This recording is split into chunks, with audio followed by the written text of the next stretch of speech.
CSI, we have sent. And we also have a film project from different schools to work on the environment, to track the air pollution both in Delhi and Beijing.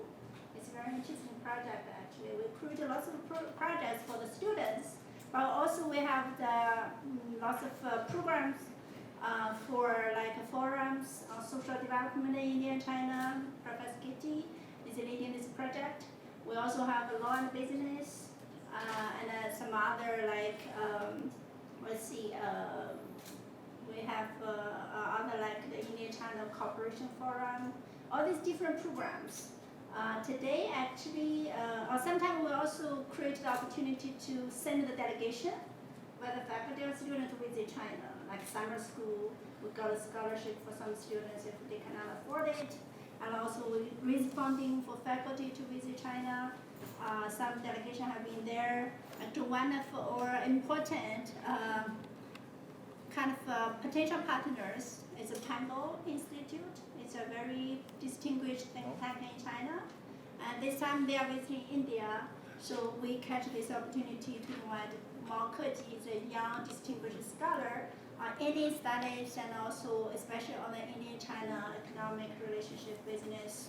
So now I give the floor to the delegation representative, Ms. Du Wenrui, to have a brief introduction to the Pango Institute. It's a very special, actually, civil society-based think tank.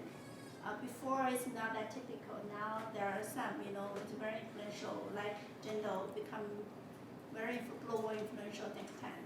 So now the floor is for you. How to open the microphone? Sorry. It is slightly touch on that. Okay. Okay. Thank you very much, Professor Zhang. It is my honor to have the chance to visit this very beautiful and global OP-Jindal University. Well, I'm a research fellow from Center for India Studies of the Pango Institution. Pango is a leading non-government think tank in China, which is headquartered in Beijing. And the two of the recent studies that we highlight, one of the highest, we focused very much on India studies, and so we have a Center for India Studies. We actually have very close relationship with Indian scholars and Indian governments, and also some experts and scholars who are very specialized on Indian studies in China. Our center was established in 2016, October. And as you may know, the current Foreign Secretary, Shri Vijay Gokhale, well, at that time he was the Indian ambassador to China, and he attended the launch ceremony of our center and to deliver a speech personally. And just before 2016 Goa BRICS Summit, and when he go back to Goa to meet with Prime Minister Modi and our President Xi Jinping, had mentioned about our center to the two distinguished government leaders, and so it might be, so our center might be the first Center for India Studies in China the Prime Minister may know. So it's very honored for us. And we always wanted to delegate ourselves in improving public diplomacy and people exchange between China and India. And in early time this year, the Chinese current Indian ambassador to China, Shri Gordon Bendale, also visited us. Our institute is also the first non-government Chinese think tank that he has ever visited. So it's also a very honorable, experience for us. So that's a brief introduction of our center and institute. So maybe we can talk about it later if some of you are interested in further information. So now I will switch the floor. Oh, can you use it now? Fantastic. It's good. Do you want me, you have a brief introduction or you want me to have a brief introduction? Okay, do as you wish. Okay, so I just to introduce some background of why we have this talk. India and China actually, for the new nation building, start on the similar time, in late 1940s, right? China's 1949, India 1947. And then they learned a lot from the Soviet Union. They want to have a heavy industry and to have to lift the large number of people living under the poverty, right? But they pursue their modernization through a very different political system. Even though they all believe in socialism, like believe in different socialism, right? The feminism or Marxism-Leninism, so that's different. What's the impact on their industry policy? Or when industrialization policy really matters for their today's development, and how to look at this. So this is my curiosity, which bring me here, but also actually we want the scholars like Katie in this area for even young but long time investment in research on this. So I expect all of you write your questions, and then we have 30 minutes of discussion. So he would give us a brief introduction based on his research at the beginning of 30 minutes. Okay? So Kuti, I think you can actually have a better introduction to yourself than me, right? Okay, so I can have half an hour for my Introduction. introduction. Yeah, Okay. for this. Then we will have a question session. Right? Yes. Okay. Yes. Okay, first of all, let me introduce myself. My name is KG Mao. I share the last name with the Chairman Mao, the guy on the RMB bill, so it's easy to remember. And you will make no mistake of pronouncing my name. So Mao, so I prefer people call me Mao. Easy to remember. Okay. I actually graduated from University of Toronto in Canada, majoring in international relations. By doing international relations, I also complete my degree in history, political science, and economics. After finish my bachelor in Canada, I went back to China, which is which is quite unusual for Chinese students and for Indian students. Imagine an Indian student finish their undergraduate overseas and go back to have their graduate study. So I'm one of them. So that's my path. Then I was sent to the University of Johns Hopkins University. I did my second master's degree there, doing South Asia study. I was one of the 3 students doing South Asia study in the universities, and it was quite an interesting experience. After that, I went back to China again, and I did my research with Pango Institution, as you may have heard from my colleague, Du. Also, my full-time job is actually in National Development and Reform Commission, which is the equivalent of Chinese Niti Aayog. Used to be the Planning Commission. Yeah, I know Indian institutions pretty well, I know the history pretty well. You will see from my lecture. Basically, NDRC is in charge of the macro operation of economics of China. So something you've heard tons of times of One Belt One Road initiative was actually, the duty was on my institution. So I was in the research bureau doing research tasks for India, Pakistan, Bangladesh, Sri Lanka, and Nepal. So today, I will give a talk about the industrialization and India's path on industrialization. I don't mean to lecture on anyone here. I'm only here to share my insights. Please, if you disagree with me, please raise your hand. I'm happy to hear. Because in the process of doing research, it's always good to hear different voices and to make yourself, adjust your own position. So don't hesitate to ask and interpret. I welcome that kind of thing. Yes?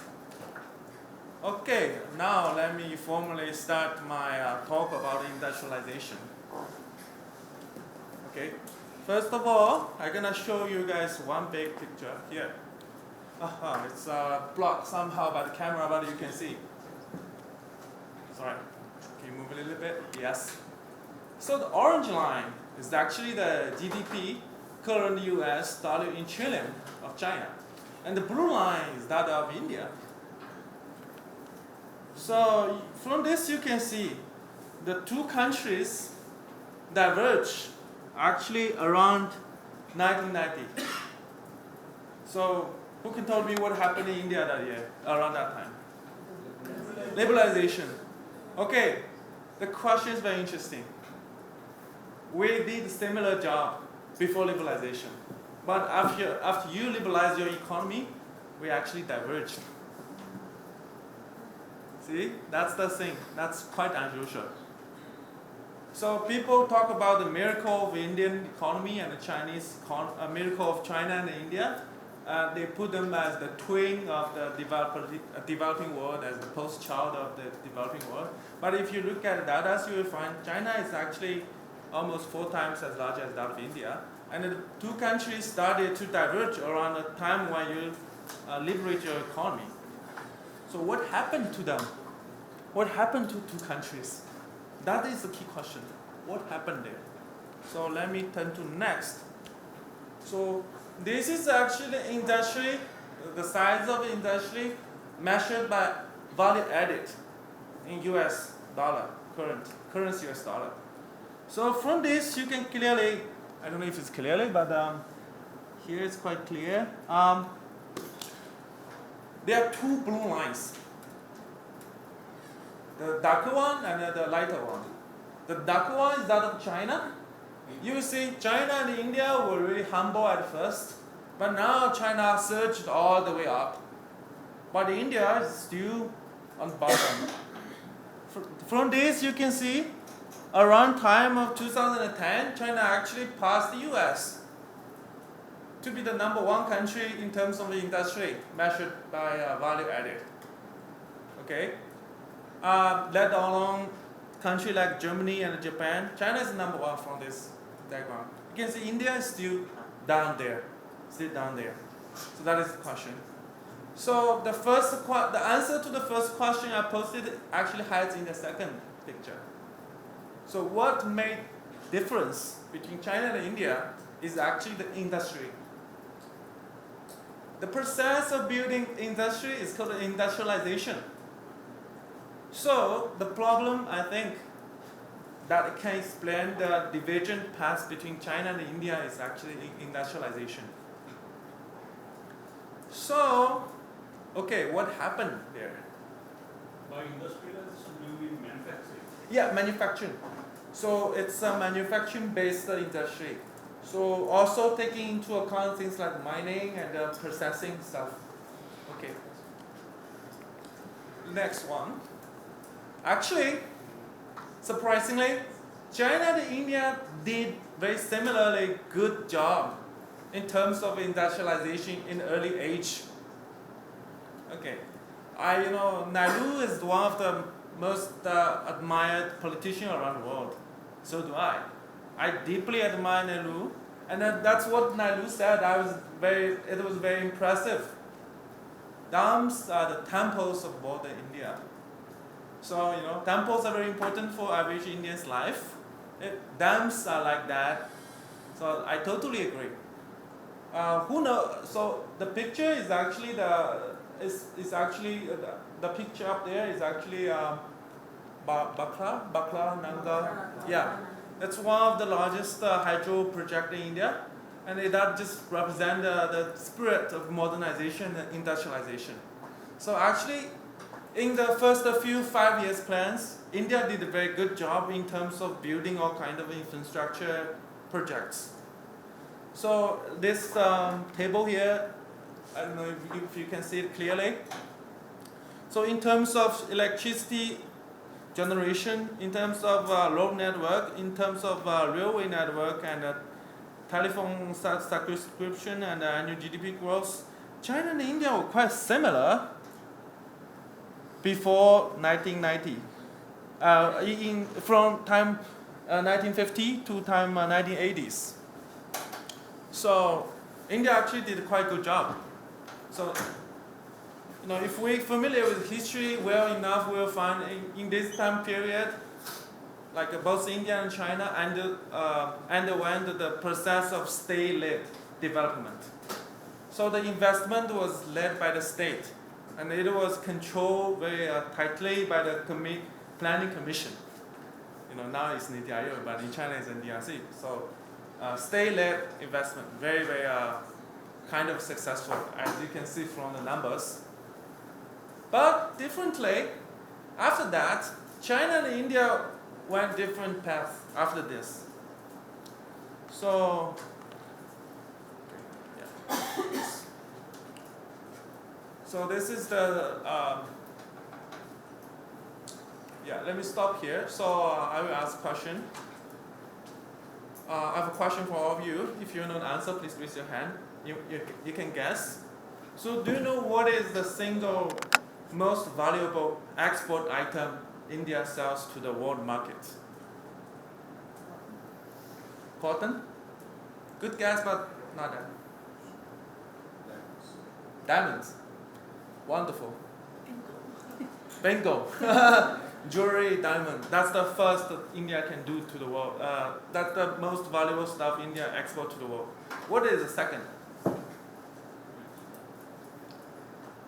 You can guess. The second. Huh? No. Who knows the answer? If no one knows the answer, I will give the answer automatically by myself. Okay, the second most valuable item India sells to the world is actually refined oil. Refined oil, believe it or not. India has very little oil in itself, but it sells a lot of refined oil to the countries around the world, including Saudi Arabia, UAE, and Qatar. They all using refined oil for India. And they all buying a lot of jewelries and diamonds from India. So what is the spirit between the lines? India is a country. India is very successful manufacturer. It actually manufactures a lot of stuff to the world, but you guys don't realize it. It's really successful sectors out there. So what actually happened to India? If India can manufacture so many things to the world, but it is still lag behind so much that of China. So what is the problem? That is the key question to my research. So as you can see from here, along the way, the sectoral distribution of different industry in India, you'll find the purple part actually grew a lot. That is service. So India is always proud, very proud to be the office of the world. So you have very strong or very dominant and more and more dominant service industry. But you look at the manufacturing sector, from 1990 to now, the percentage actually stayed there. That is the problem. That is the problem. So if you look at countries in the world, those rose from developing country, those rose from low-income countries to high-income countries, all of them underwent the process of industrialization, which means their manufacturing, the percentage of their manufacturing sector grow quite dramatically. So the best example is South Korea and then China. So South Korea was nowhere in terms of manufacturing sector back in 1960s and 1950s. But now you find everything from South Korea: phone, car, steel, everything. That pattern is also true to China. China used to be nowhere. In China, people were really proud of buying Japanese stuff because that represent the finest goods. But now in China, people stop using any Japanese brand. Japanese brand now it's just disappeared from market. Because Chinese products are so competitive. So that is the story of manufacturing. If you have very strong manufacturing sector, that means high productivity. That also means high income. But so India, even though India has a structure much like a developed country with very strong service industry, but the manufacturing sector just stay there. That is the problem, I think. So and it's something very interesting. There's something I would like to know. You guys may know better than me. Okay. So if you look at the countries around the world, who has successfully industrialized, they always start from labor-intensive and export-intensive industries. Even Japan. Japan nowadays is famous for its high technology stuff, really high technology. But can you imagine, back in 1950s, the most valuable export item from Japan used to be textile and clothes. Textile and clothes. That's what Bangladesh is doing. But Japan did that. Korea did that. The province of China, Taiwan did that. We also did that. But India, with a labor cost that is much lower than that of China, cannot do it.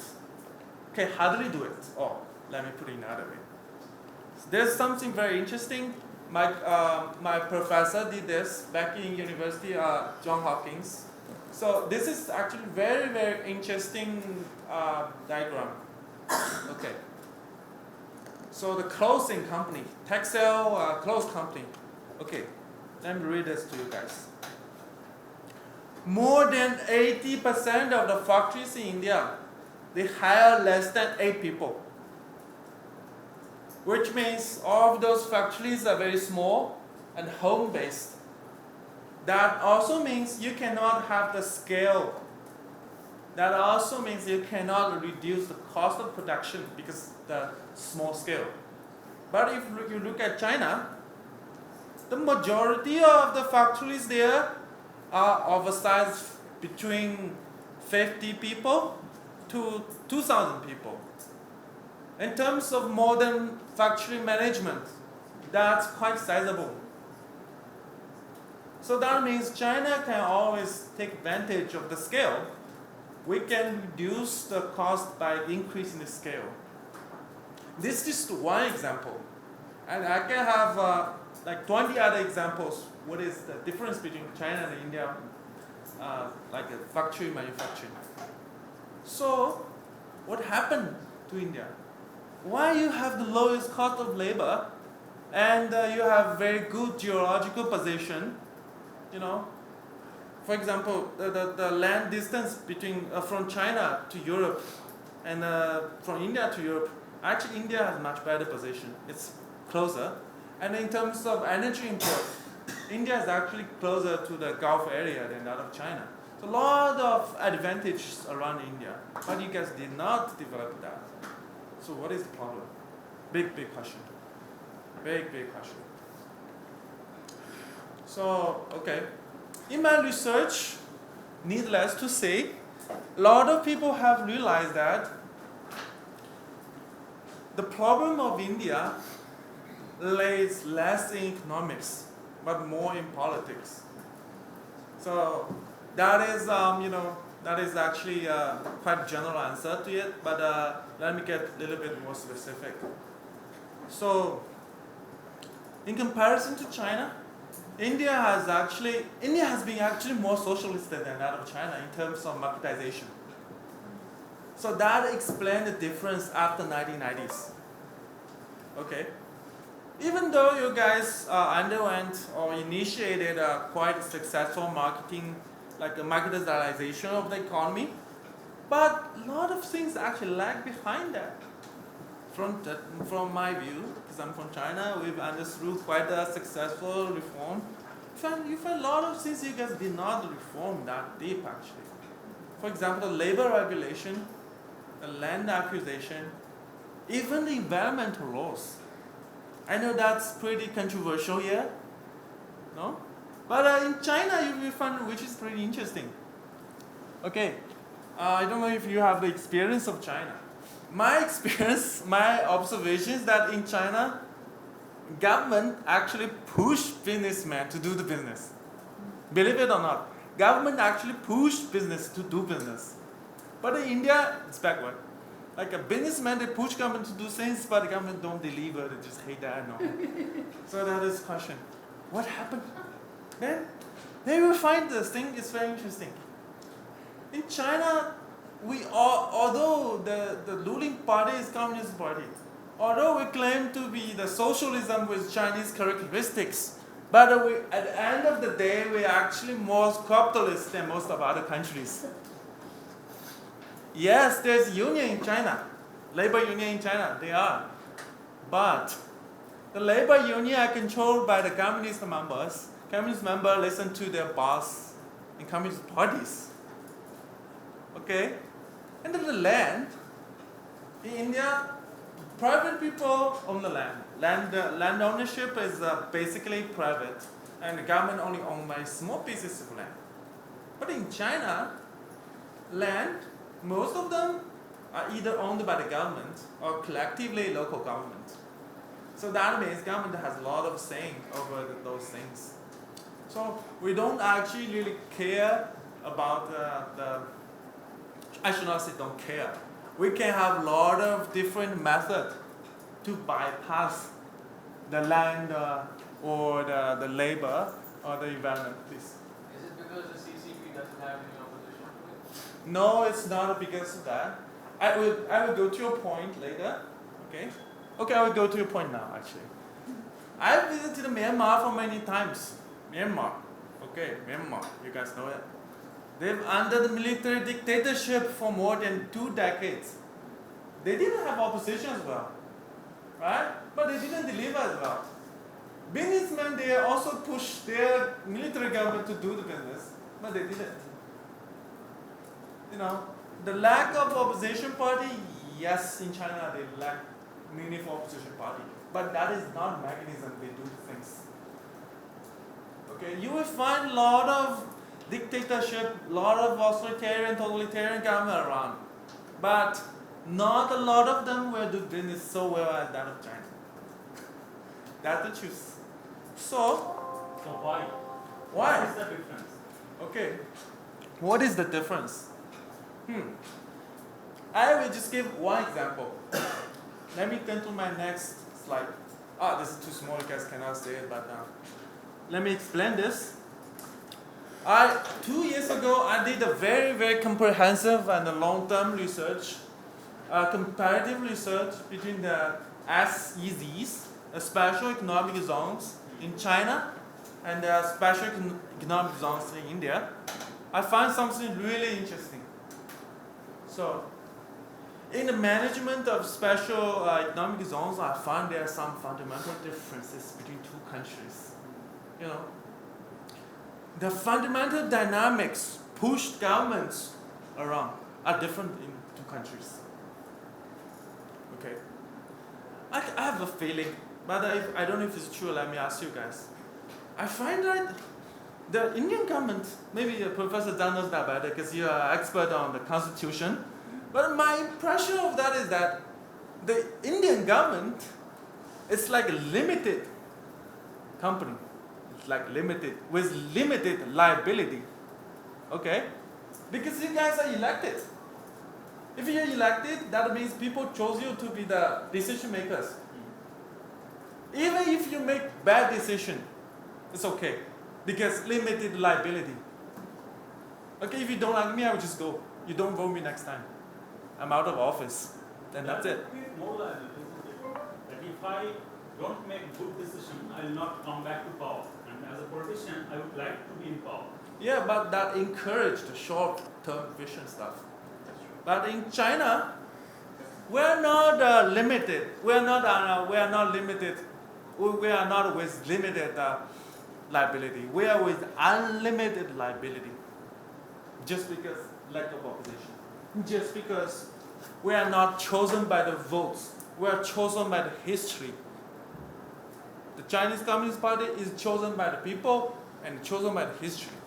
So the party is not only responsible for the people, but is responsible for the history. History. That is the thing. So, we know that the Communist Party needs to stay on the power. Okay? Then it needs to deliver economic growth. Is it also because China is otherwise not so diversified as India? Because you have mostly 98-95% the Han people. Whereas in India it's a multi-religious, all kind of things. Yes, that's a valid allows point. that framework to play all of that. That's Because very when you valid talk point. about people and history, in India it would not make any sense because Yeah. what is India and what is Indian, that is Yeah. a contested concept itself. Yes, that's a very valid point. So that's the one of the precondition you can do those things, but that explains the differences. So let me go to the specific of this table. Okay, so this is just an example showing why the path of industrialization went so differently between China and India.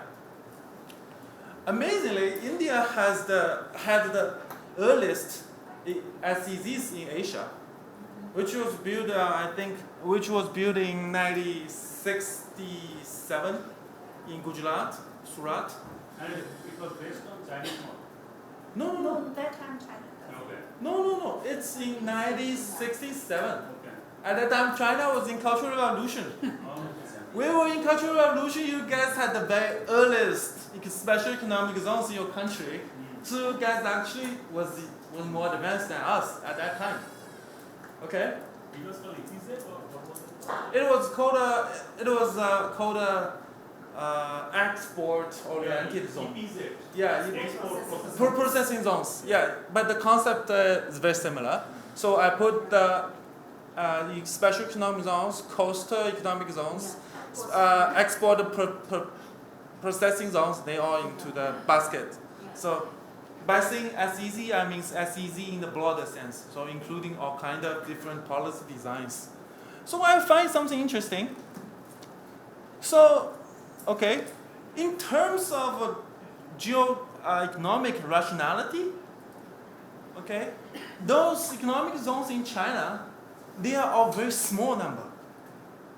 At first, there are only 4 special economic zones in China, only 4 of them. And each of them are very large as one municipal government or district. And all of them are located in very, very strategic or very, very economically viable locations. For example, Shenzhen. You guys know Shenzhen? Shenzhen is right next to Hong Kong. And the next one, Zhuhai. Zhuhai is very close or joined with Macau. And then you have Xiamen. Xiamen is actually right across street is Taiwan. And then you have Shantou. Shantou was comparatively less successful one, but Shantou has the most overseas Chinese. That's the hometown of a lot of overseas Chinese, including those Chinese Indian in Calcutta. Most of them are from Shantou.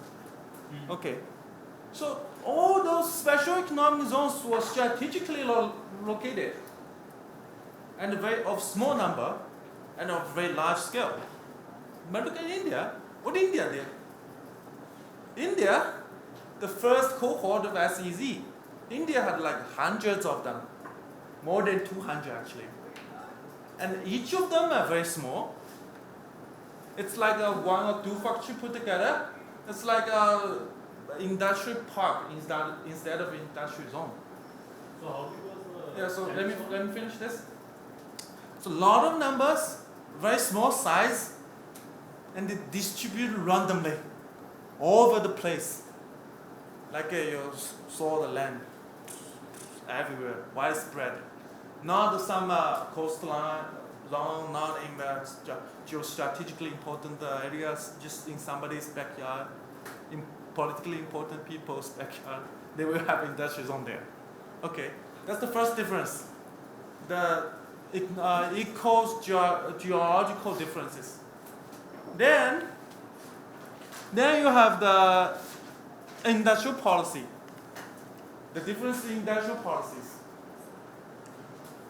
For the Chinese economic zones, you find at first phase of development, most of them are focused on labor-intensive and export-oriented industries. Why? It's very simple. What do we have? Human beings, human resources. We have billions of people. No, not billions. We have millions of people and 1.3 billion people in China. So with so many people there, what you can do is labor-intensive manufacturing. Because labor cost is so low, you can export competitive stuff to around the world. And because we were so poor, the domestic market is so small. We cannot use the domestic market to foster the industrialization. So what are we gonna do? So one very good strategy is to take advantage of the overseas market. That's why. Because we have human beings, we have human resources, we don't have big domestic market, so we developed labor-intensive and export-oriented industries in China. So you can name it. If you have those two as the standard, what kind of factories you will have? Textile, clothing, toys, plastic, household items, all those furnitures, all those cheap and export-oriented stuff. So those for China. And interestingly, India, on the other hand, had a very, very similar demographic and economic situation as that of China, but it chose some very different economic way. Okay, if you look at the Indian special economic zones, you will find what they produce actually is something that right opposite to their competitive advantage. Okay, India has so many people, but they did not choose labor-intensive products. India has such a small domestic market at that time. Okay, such small domestic market, but they focus pretty much on the domestic market. So what they developed? They developed jewelries like a diamond. That's what India can produce, right? That's what India exports to the world nowadays. First of all, they produce diamonds, jewelries. Then they create a lot of refineries. That's why refinery became the most valuable export items. Okay. The interesting happened then. Diamond or jewelry or refined oil, those things are the things that's not labor intensive at all. By creating $1 of value, you only need 0.001 labor. But if you're producing $1 in textile or clothing or toy industry, you need 1 labor.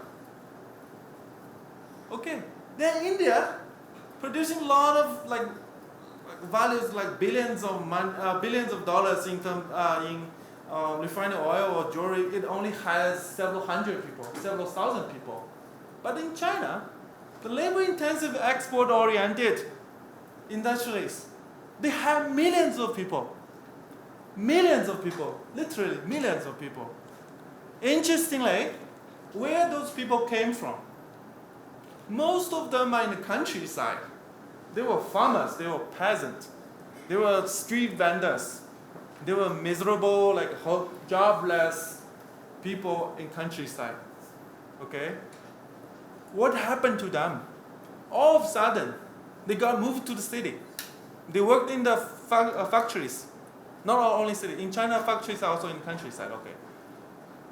You will find their productivity increased something from 3 times to 8 times. By working the same length of time, you create 3 to 8 times more money to a household. That is a big increase. That's the industrial policy part for the SEZs. 5 minutes. Okay, 5 minutes. Okay, I will go to the final thing. The governing structure. Okay. In China, interestingly, most of those SEZs, they are overlapped with the local government. Which means the authority of those SEZs, they have a lot of authority, or they have a lot of power in deciding the policies of the SEZs. They will adjust their own policies quite dynamically or quite, flexibly. So they will find the best policy and they just adopt it. It's very, very dynamic and a very, very quick reaction. But what I find is that in India, it is impossible to have that kind of governing structure. Okay? normally the authorities in Indian special economic zones, they are not they are neither overlap with local government, nor they have independent authority over the things.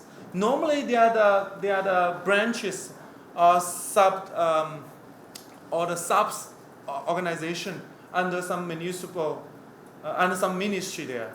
Normally, it's the Ministry for Commerce and Industry.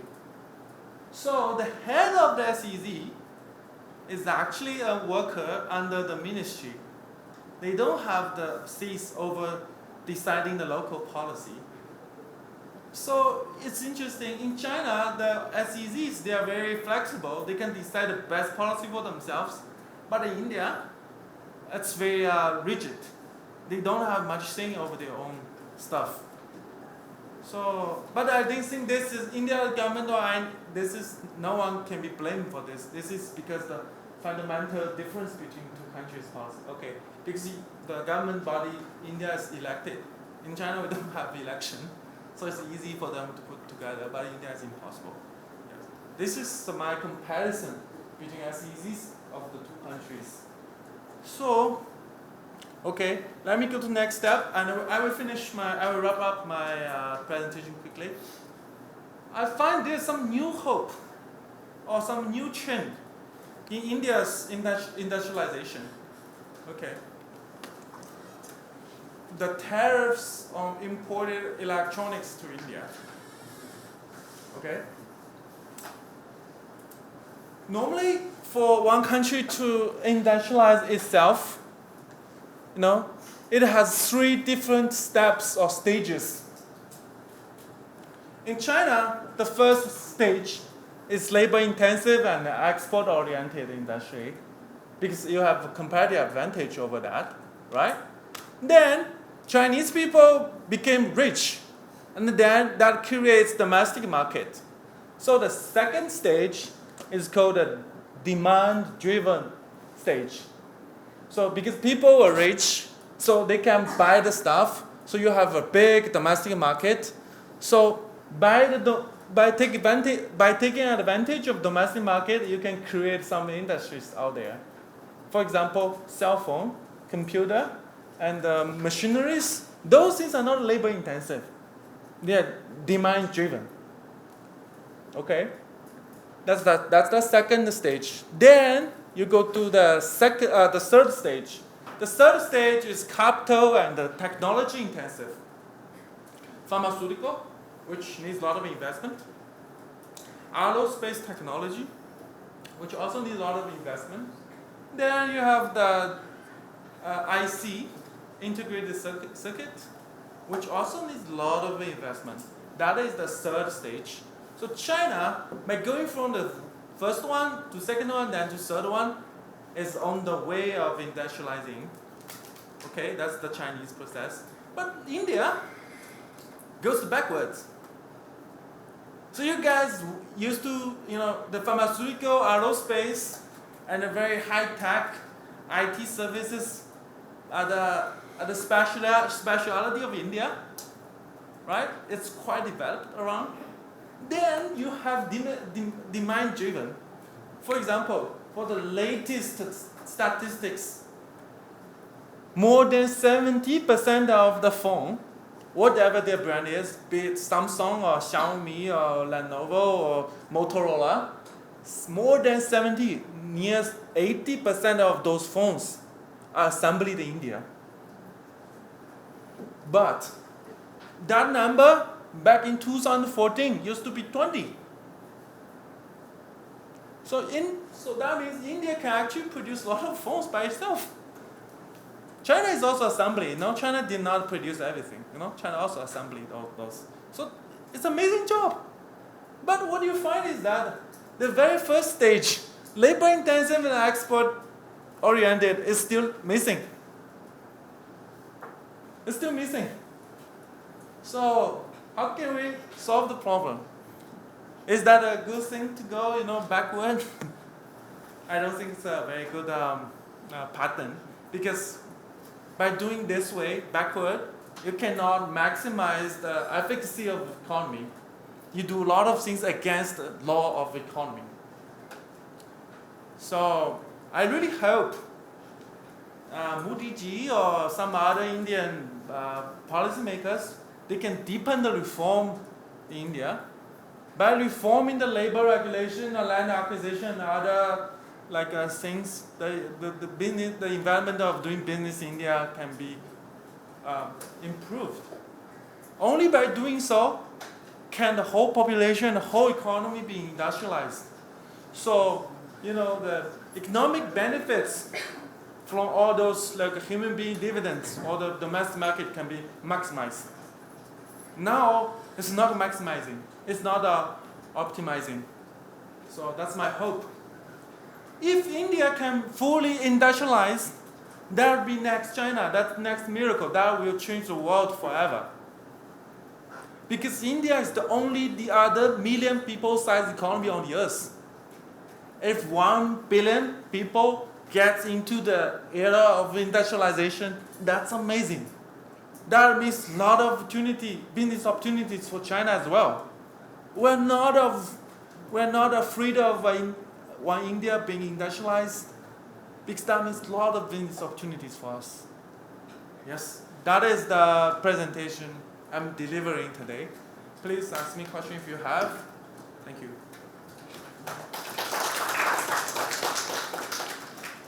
Many thanks to Keji for sharing his research and also throw some questions. Of course, this one-sided perspective, Yes.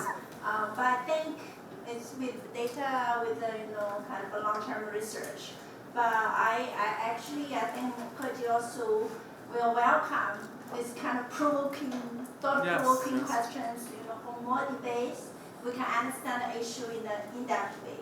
So let's raise the hand one by one, because our time is limited. I think I encourage all of you who have questions, raise your hand first. I will name down, write down, and then we have this. Okay, this is the first. You are the second, third, fourth. Okay, this is the first one. Okay, yeah, please. Hi, I want to know about in India Please name yourself and introduce yourself a little bit. Yeah. My name is Vijay, and I'm a international affairs student, a master's in international affairs. Okay. Food is important. In the sense, what I mean to say is that Food. You mean food? Yeah. Food. So Okay. agriculture still plays an important role. Yes. But in India, what happened is that the number of people in agriculture, it's still high in the proportion of population. Okay. Well, in China, as we all know, you drastically reduce the number of people who are in the agricultural sector. Yeah. So my question is, what did you do different in agriculture, where despite moving people from agriculture to industries and manufacturing, you still produce quite some good amount of food, which is Yes. Okay. What did you do different in agriculture? Oh, okay. What did we do to agriculture? First question. Okay. Second. Yeah. So I'm Rohan, Yeah. and first for India, Manvi. Okay. 你好. Namaste. So I had a lot of friends from China, and we used to talk about China being a very boring time, especially after its history and its humiliation and Yes. humiliation, how it's wanting to be very bold, and it's all about hard manufacturing and hard power. But I have a Xiaomi phone, which is hard manufacturing. Yeah. But there's nothing to do with India when it comes to soft power and soft manufacturing. There's no WeChat, there's no Weibo, no Baidu, no YouTube. It's in those terms that China hasn't understood maybe India as a market, what we want in particular. That they're maybe it's the difference in ideology that we're not. No. I will answer your question. Good point. Okay. Let me go to the third one. That's gentleman over there. Yep. Hi, this is Aditya. I had a gaming startup. I also have a gaming startup right now. So we developed the hardware and visited Shenzhen. So Shenzhen, 5 years ago, it was nothing. But right now, it is the electronic city of China. So what did you do exactly that so many potential customers are prototyping there? You mean Shenzhen, the city? Yeah, Shenzhen. Okay. Yeah, Shenzhen. Okay. Very cool. Last one. Final one? Yeah, please. Hi, my name is Raj and I'm from School of Public Policy. Okay. So I really firstly appreciate the kind of research you have done. So now my question is that the mentioning of you of the so-called Cultural Revolution, which was an occupation of Tibetan province by the Chinese army, and where you are mentioning that the low-cost labor is available. So what would you comment upon the human rights violation which is happening on there? Okay. You mean what that to do is that you can you repeat the question again? So the Chinese. Yeah. So the Cultural Revolution which you mentioned. Okay. Okay. And now we all know that it was a so-called Cultural Revolution where the Chinese army occupied the Tibetan province. What is to do is the Cultural Revolution with that? I mean, you mentioned the Cultural Revolution, right? Yeah, but what to do is the so-called occupation of Tibet? Yeah. So Has it anything to do with the Cultural Revolution? yes. No, they're not. They're not relevant. Okay. So what do you want to know? So human rights violation? Yeah. Okay. That's a very short question. So let me answer the first one first. Okay. If you look at the economical trajectory of India, you will actually find a fact that India does not need so many people on its land. Okay, that is a very typical pattern of economic growth. Okay, that I can explain that very well to you. For example, when you're a very little kid, you eat only a little bit, right? Because the kids kids only needs a little bit. So the parents, by being agricultural labor, they will tend to have a lot of kids. One thing, because the kids will be potential agricultural labor in the future, so that means more producer in household. Second, because kids did not consume that much, so many of them are not a big problem at first. Okay, what happened 20 years later? You will have a lot of labor on the land, but the size of land did not actually increase. But by growing up, those little kids eat more, they consume more. So what happened is the marginal benefits of labor input decrease dramatically. So for the same piece of land, you maximally needs 5 people. That's the best thing you can get. If you just add more and more people, the production per capita actually decrease. So labor is no longer such a key element in terms of agricultural production.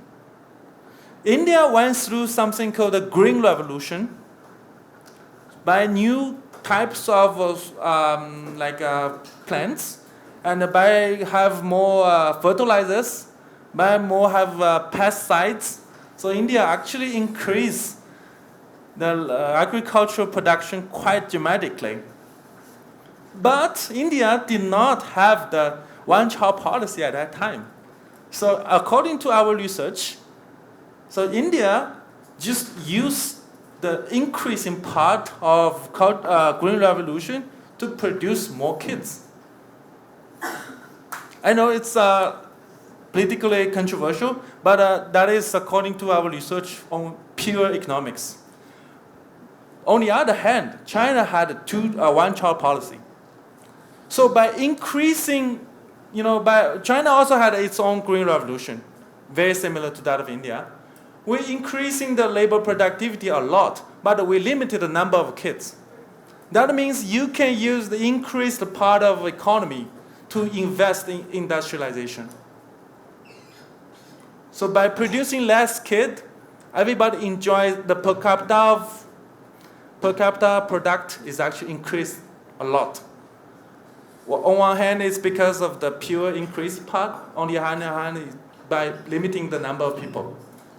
So by doing that kind of thing, you can actually invest more. So that is the secret behind. So I don't think the labor is very key to industrialization. Yeah. Second question. Soft power. I think you don't understand. there's some factual problem to what you've said. Actually, the Chinese venture capitalists are the most active actors in India, most dynamic actors in India, even more than that of US. So if you look at the major Indian setups, most of them have Chinese influences in it. But they won't go out and tell you we're from China. Why? You know that. Because political suspicion and a lot of other considerations. So sometimes they better pretend to be not from China. Many companies from Singapore or even US, they're actually Chinese money. Why? It's very simple. Because China and India are the most similar country in the world, demographically and economically. Many people view India as a time machine. It's China 15 years ago. If somebody spin this model is very successful in China, that probably cannot be successful in India. Monkey see, monkey do, you just do. So, you will actually find a lot of very major dominant Indian setups in terms of software that are heavily influenced by China. I personally involved in many of them, the early stage, I did research for them. So you can check the factor and then we can talk about this. Yes. The third question is Shenzhen. Yeah. Shenzhen is actually very, very interesting example. A very interesting example. It's unsocial, even in Chinese standard. First of all, Shenzhen has no big universities there. Second, Shenzhen has no major foreign investment there. Okay? So all companies and factories in Shenzhen, they are actually private owned, locally private owned companies. So it's quite interesting. That's also part of my research. Okay, Beijing, the capital city of China, used to be a major producer for cell phone. All those foreign brands like Philips, Siemens, or Sony, or Motorola, have their producing facilities in Beijing. Okay, Beijing. But at the end of the day, what they built in Beijing was the single production or assembly line. It's a vertical line. So you have facilities and you only have one thing. 1, 2, 3, 4, 5, it's a line. But what happened in Shenzhen? It's not one line, it's a closet. Lot of grassroots factories gathered together there. It's not controlled by one or two big companies. It's controlled by many, many, many mid and small size companies. So they form a closet. So at the end of the day, you will find, okay, Siemens died out. Philips died out. Sony almost died out. Motorola was purchased by Lenovo. Okay, once those big guys are gone, because they only have one line, their line is gone as well. But in Shenzhen, they have decentralized structure.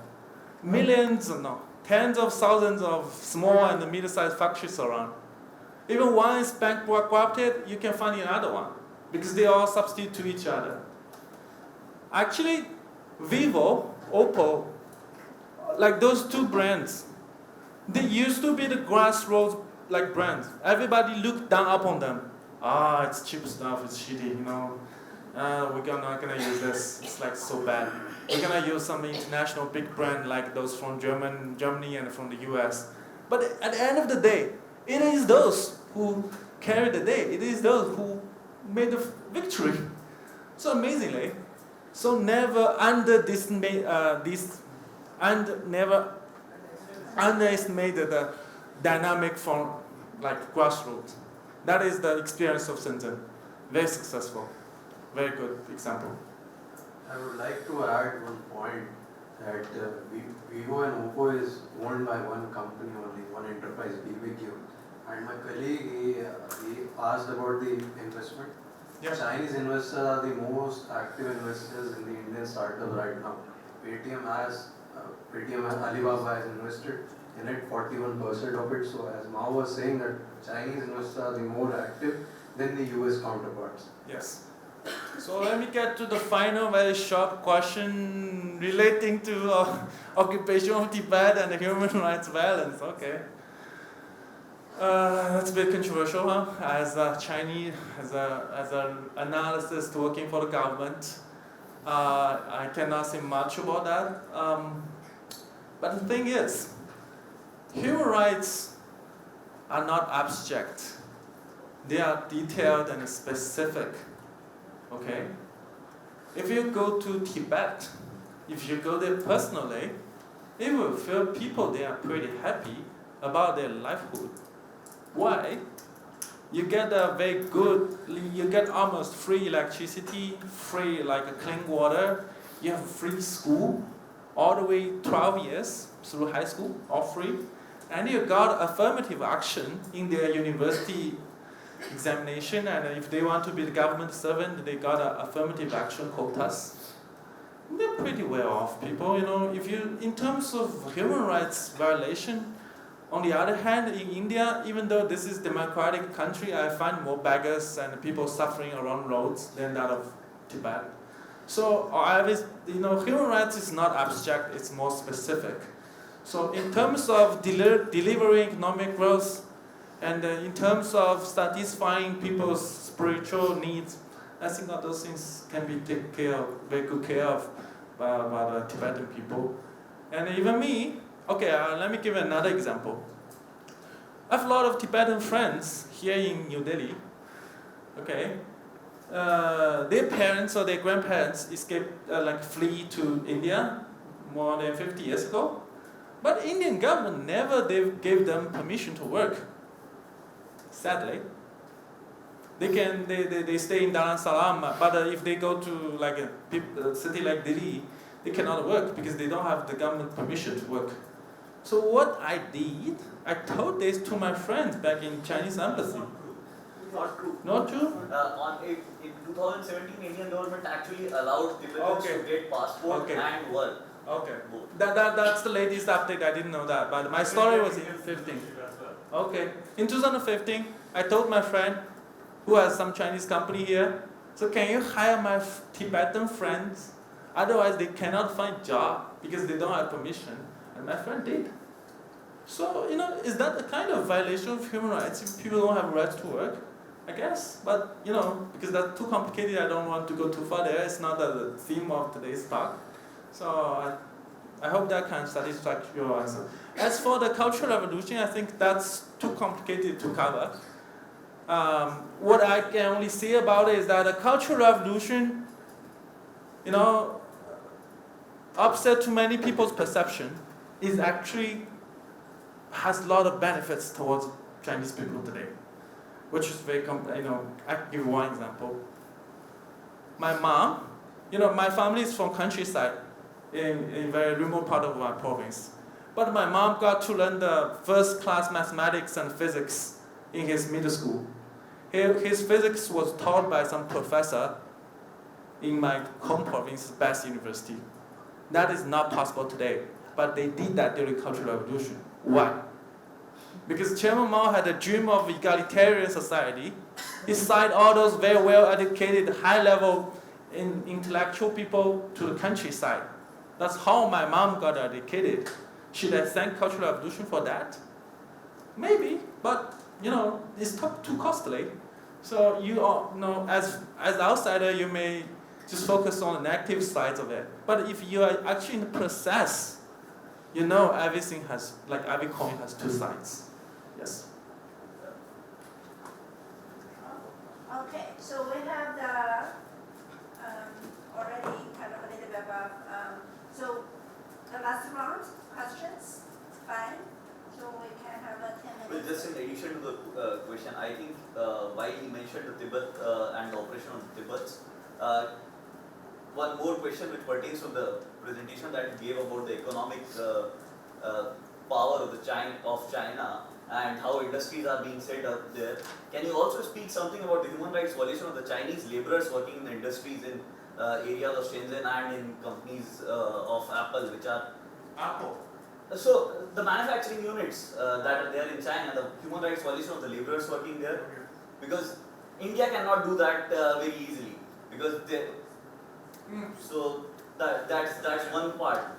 You continue to create industries, but in India there is a process involved. There are judicial authorities involved. There are continuous protests happen. So a single file takes on years to move. Might be bad, might be wrong, but what about the human rights violation in China? Okay, that's a good question. Please. I'm slightly off track with the discussion right now, but I wasn't quite convinced with your SEZ explanation that there is only one boss in SEZ in China, and whereas in India it gets caught up in a bureaucratic quagmire and it is kind of stuck up, and also there is far more centralization of power in certain sense in India in terms of standardization of policies. But I feel that that explanation as an academic, from an academic lens, does not convince me completely, and I would want a more in-depth answer. Sure. Also in terms of corporate governance reforms in China, which is still something that India lags behind, or even productivist policies like in education and health, which India is kind of almost way behind China. I think we had this discussion, India is way behind China in that respect as well. So I'm kind of coming from a very academic perspective, but I wasn't kind of completely convinced of the argument. Sure. Okay. Two more questions, and then we got maybe I finish two of them, then one. It's just a comment. Thank you very much for your presentation, and part of it about the point that I thought I'll maybe just put it out here. When you said, that India is not following the laws of economics, sadly, in one way, like there are many explanations about the so-called India, is here, it's not laws of economics, but like laws of caste, it's like really one, strong law. Yeah. So there are many other laws like that, so, you come, from, I think, in a perspective where we completely understand, I think, the laws of economy. Yeah, I know you understand. There are contending laws here, so there are different paradigms that operate. Yes. And we are unable to, in many ways, to reconcile paradigms, Yeah. So that I think is going to be an observation, I think, in this whole comparison about India and China. I'm a little bit skeptical also, because, everyone talks about starting, from this 49 to this whole graph. But in many ways, the initial part of what China did, what is essentially, if I was like, this is my initial impression, is if China, let's say after 49, was like a book of like, ancient, whole culture, structure and all of that. Basically during the whole, my impression is that during the cultural revolution, you just read the book, threw it out, then, wrote a whole new kind of, book about modern China. Yeah, very good. Whereas in India, our post-independence, constitution making and the whole changes, we want to, kind of do away with the ills, of the past, ancient customs, all of that. But we are unable to do, shed this book. So we are, moving a few pages out, banning them, like discrimination or untouchability and things like that. Then, writing a few new texts, So we are like, maybe like, our book is partially reformed, Whereas China now has a completely new book. So I think, very good point. So in that sense, I feel we understand what you said exactly, laws of economy. But we also have like, the other contending paradigms. Yes. So it's like you cannot reconcile. There's no good test to say, should we, have money or should we, have religion, Yeah. So I think in that sense, this stalemate will, will persist for some time, I feel. Very good. Thank you. last question. Yeah, I'll continue on this point as well. So UN published a report on the 50 civilizations that happened in our human history, and India is one of those civilizations which still exist compared to any other country. So we are much more focused on our civilizational roots. Firstly, GDP is not the only criteria what we look into. Thirdly, industrialization is not the solution what we aim for our economic growth. Fourthly, I don't know for how many days you have been in India, but industrialization is not something that is motivate us for our economic prosperity. And our strength lies in small and medium industries. Like, That's the point. Yeah. like these are the 5 or 6 points which are very important to us in your whole presentations, which sort of contradict to your presentations. Okay. So you haven't raised much or you haven't understood as well. Okay, let me comment. Let me comment on the comments first. Okay. First of all, I don't want to judge if India is on the right track or not. Today's talk is about industrialization. So the hidden promise or hidden precondition of today's talk is we all think industrialization is something we desire and we actually want. If it's not something desirable, will Modiji making India something that's so important? And if you really look at the statistics, you will find, okay, countries with a higher value in industry and with a more developed manufacturing sector, they actually have better human developer index. So you can always claim that, okay, industrialization or economic growth is not something we wanted, but at the end of the day, people are very realistic. People are they are very pragmatic and practical. They will know if I can make more money and if I can make more, I can feed my kids better. That is always desirable. GDP is just objective, but everyday life is really detailed and specific. So what I want to do here is just make some object comparison between two countries. I don't want to judge if it's on the right way. Moral judgment is not very important actually. So the statistics will tell the story. And as for gentleman's point, I think it's very, very good point. That's what I would like to see. Okay, because Cultural Revolution in China, many people in China actually thank Cultural Revolution. Why? Like you said, because it started a new book. If you're gonna write a book, you'd better start it from level 0, because then you can write whatever you want and you can give it the best design. Most rational design. Because we don't have anything that's superstitious, that was controlled by the very old, bad customers. So we can start from level 0. We can start all brand new. So that is one of the reasons some people in China think that. But I reserve my own points. I don't think it is too costly. But some people do think it, like you've said. And I always argue with people. Some people, I wrote about the economic problems of India. I published them in Chinese newspaper and journals. Some people, they came to me and said, okay, why are you talking so much about problems? What India needs is another cultural revolution. I said, no, that is not true. That is absolutely not true. If India do really undergo a cultural revolution, India will probably fall apart. It's not a country, it will not be a country then. If the country does not exist, it doesn't make sense to talk about economic growth anymore. So all those people talking about India needs a cultural revolution does not know the specifics about India's history and other stuff. So that's my point. Thank you. That's my comment on comment. And as for can I ask a question later? Because it's a little bigger. I will answer your question about human rights violation first. I think that is the key question. That is the key question between China and India. Okay. Human rights violation, in my view, we should take derivative of the human rights violation. What do I mean by take derivative? Mathematics, we do derivative of everything. You should first consider what is human rights, then you consider what is the violation, then you put together, consider what is human rights violation. Because in the human being's history, all those things are differently defined in different historical era. Okay? At the very beginning of the human civilization, cannibalism is okay.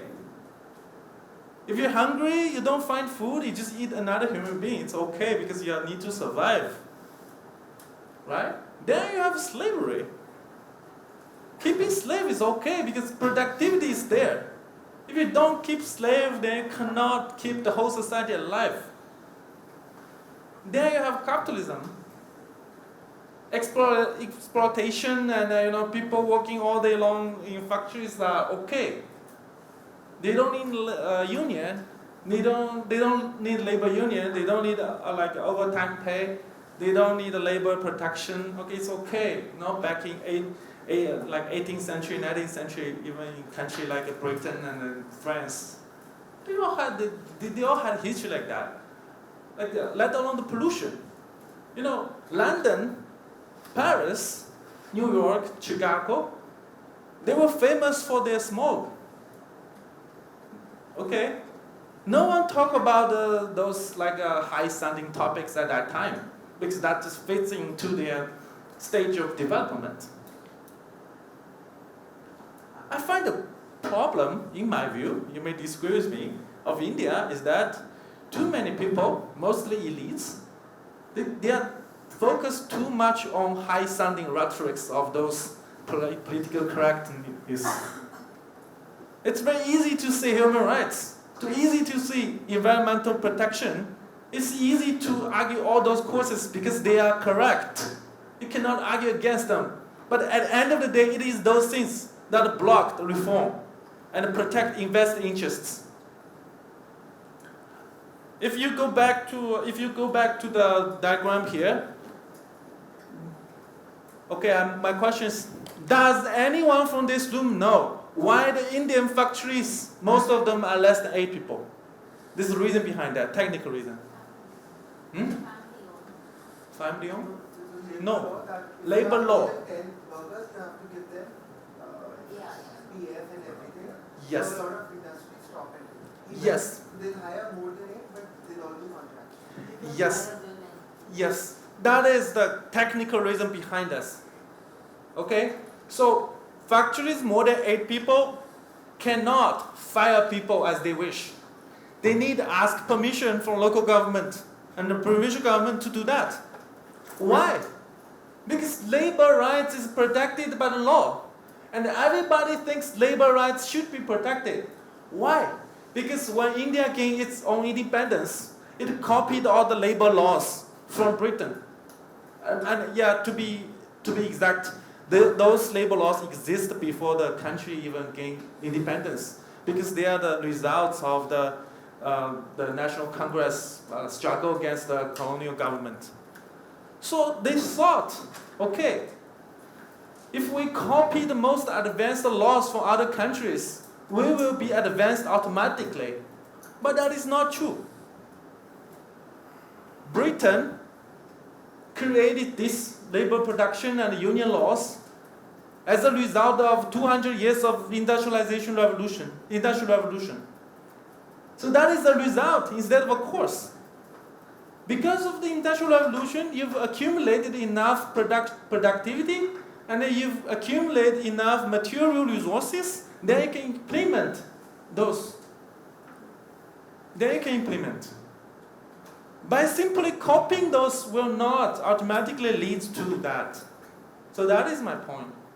It's very simple to say the high-sounding stuff, but it's not easy to do. The merit about the advantage about China is that the system is dynamic enough and the party is flexible enough. It can always adjust itself to the level of economic development. Okay? It can always adjust itself to the development. I can give a final example of that. It's very, very interesting example. So the evidence law in China, in the criminal persecution, used to be quite simple. That means you don't need a lot of actually solid proof to persecute someone. That was bad. Beyond the reasonable doubt, not that. Yeah, it used to be like that. Why? Because my father is a lawyer. I heard something from him. He said that is because the social effects are more important than the legal effects. What does that mean?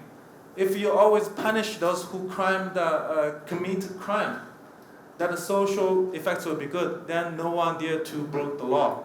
So that is so-called social effect. But they don't really care about legal effect. So that was sad, but that fits into the level of production. Later, I think it's around 2010 something, my father told me they actually revised the law to make the evidence more strict. So now they finally think the legal effect is more important than social effect. That is the way it should be. What is the reason behind? Because China was rich enough to buy all those CCTVs around. Rich enough to hire enough police force to patrol the street. China was rich enough to afford all those stuff that can make sure it is okay to collecting evidence. What do I mean by saying this? You always have to meet the high-standing rhetorics with material supports. If you don't have material supports, you only have high-standing stuff there, you will go nowhere. It's even worse, the result. I heard that Professor Zhang might be an expert on this. There are a lot of cases cannot be resolved in the Indian judicial system because a lot of reasons. On the one hand, the requirements are really high. On the other hand, they have not enough resources and the force to actually push them forward. So that is what can I say.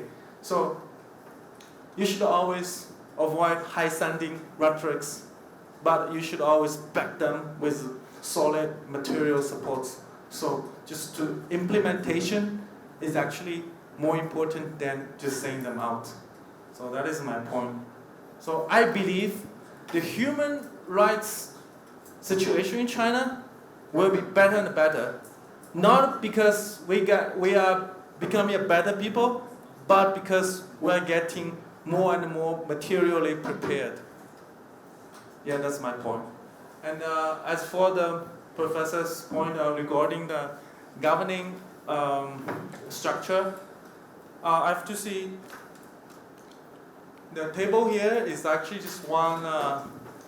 I just cut it from a very much longer piece of paper.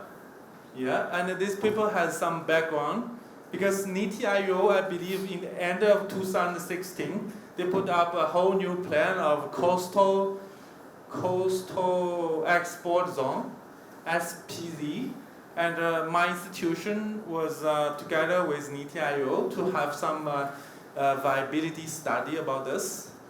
And at that time, Panagri, what is the professor name that used to? Yeah, Panagri used to be the head of the deputy. Yeah, he's the deputy. Professor. Yeah, Panagri. Yeah. Yes. He admired Chinese system deeply, and it was him who came to us to commit some joint research over the economic zones. So, yeah, I'm happy to answer your question in details later because that's too complicated and very long stuff. I think So, maybe in your written paper you've done justice to it. yes. So I guess this is the end of my talk. Thank you very much. Thank you very much, everybody. I hope this is thought-provoking and gives you some helpful insights. Yeah, thank you.